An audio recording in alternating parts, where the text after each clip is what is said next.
Hi, welcome to Backlog Blues. This is going to be an ongoing series I want to start on the channel.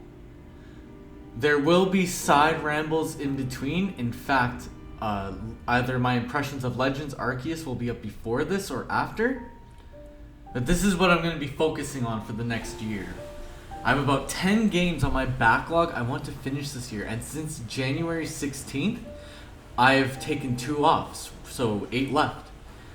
Hollow Knight has the honor of being the first game I finish in 2022 with 50 hours of playtime behind it.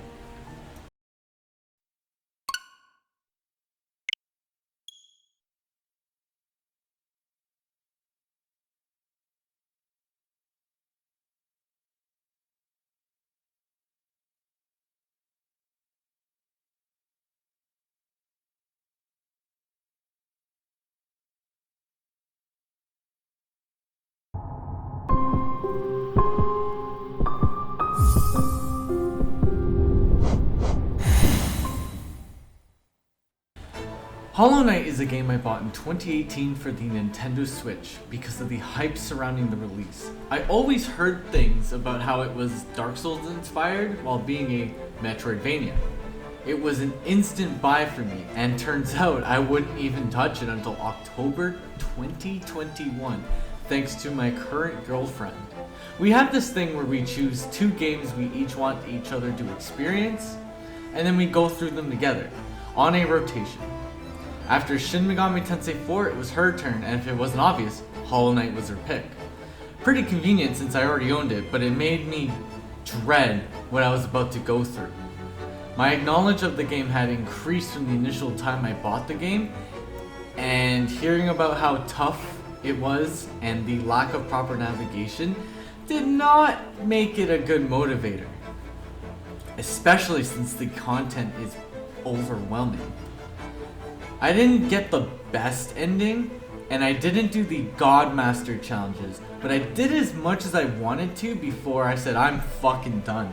So let's talk about why I gave up at 104% completion. Hollow Knight is pretty ruthless at the beginning, not in terms of difficulty, but by how it expects the player to deal with the experience as is. I'm not going to beat around the bush here. I heavily dislike how navigation works in this game. Unlike, say, Castlevania or Metroid, the areas of Hollow Knight are not filled in as you explore them until you buy a map from Cornifer, meaning you have 0 ways of navigating these large catacombs of Hollow Nest until you obtain a map. Your map doesn't even fill in the areas you've been to unless you sit on a bench, equivalent to the bonfires in Dark Souls. It's one thing to have it so the player has no access to the basic map of an area until you find Cornifer, but not even allowing the player to see their location on the map without using a slot of your equipment is pretty asinine. In this game you have notches for your charms. Think of Paper Mario, where you have a limited amount of space to equip badges that have various abilities tied to them. One charm increases the range of your nail. Another has little flies pick up the money that drop on the ground. Unfortunately, another charm is your compass. That makes your player icon appear on the screen. I don't even know why this is a limitation that is necessary to impose on the player, as many other crucial abilities are not tied to your inventory. Well, okay, but who cares? That's the point, you may say. My point is, when it comes to Metroidvania, navigation is a key component that keeps the experience together, and when your game is as difficult as Hollow Knight, it can make the first few hours of the experience a complete slog. Just like Dark Souls, when you die, the knight drops their currency via a shade of itself, and it's your job to reclaim your goods or else you risk losing it. Backtracking in areas to reclaim your money with little help in navigation, and the game is tough, is a mixture for a disaster. The game is fairly open-ended too, with very little pointing you where to go. The only thing stopping you from exploring every nook and cranny of Hollow Nest is the abilities you don't have. It took me 20 hours to unlock the final ability necessary to progress the story, and I can't confidently say I enjoyed the experience the whole time. It definitely was a huge stain on my enjoyment of the game, and I very much loved Bloodborne. Trust me, I'm a Dark Souls fan, The difficulty was not what was off-putting me. This video has been very negative so far, but I assure you, I like this game a lot. If I knew the optimal path to every upgrade for the night, so I can start the endgame cleanup about like a few hours earlier, this game would be in my top 10 favorite games of all time, potentially. Endgame cleanup is where you can fight the final boss, but decide to find everything you can in the world. So think about like the fishing minigame in Ocarina of Time. Oh, you can go fight Ganon, but I want to fish. This made up the last 30 hours of the experience for me. I got every soul expansion for your magical abilities.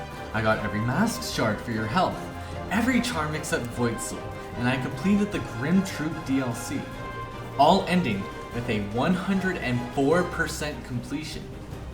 When I got to the notorious Path of Pain, I quit halfway through because while it was the final challenge of my run, I just felt burnt out, and that's the problem with Hollow Knight as a whole. There is a lot of content to digest here, but a majority of it is backtracking. Backtracking is not new to Metroidvania, but this Metroidvania is 50 hours. I really wanted to fight the true final boss, but I didn't have it in me in terms of motivation. Though, I want to someday, and I think the game at least deserves that. I got to keep my save file, so I can pick it back at any time. What makes the end game so good is that for 30 hours I was finally able to properly get to know the world of Hollow Knight.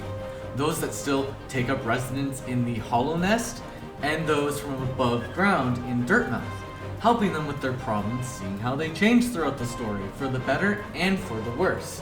May your bug soul rest in peace, Mila. The world building is insanely good, with lore bits and recollections of a lost kingdom from NPCs. It was so interesting that I watched a lore video by Mossbag, link in the description, because it was so interesting and I felt I didn't have a full grasp during my playthrough. I even shed a tear for Mila. A fully upgraded knight is one of the most satisfying side-scrolling experiences I've ever had. When you get the quick slash charm and long nail, combat felt so snappy and cathartic.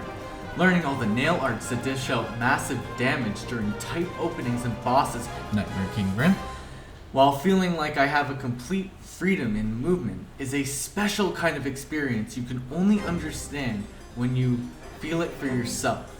Especially with an extended dash you get from the Shade Cloak and Sharp Shadow. Combat almost feels unfair to the enemies, which is why they made some bosses insane.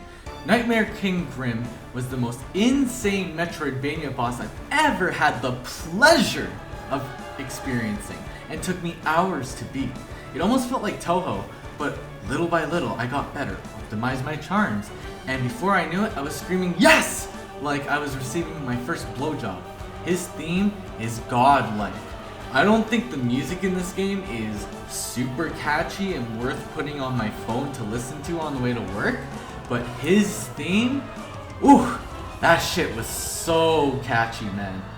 Overall, Hollow Knight gave me a really bad first impression. I almost didn't want to finish it. That's why I took a break to play Metroid Dread and BDSP and Shin Megami Tensei 5 because I was just getting way too frustrated with the game. But it ended in one of the best Metroidvania experiences I've had.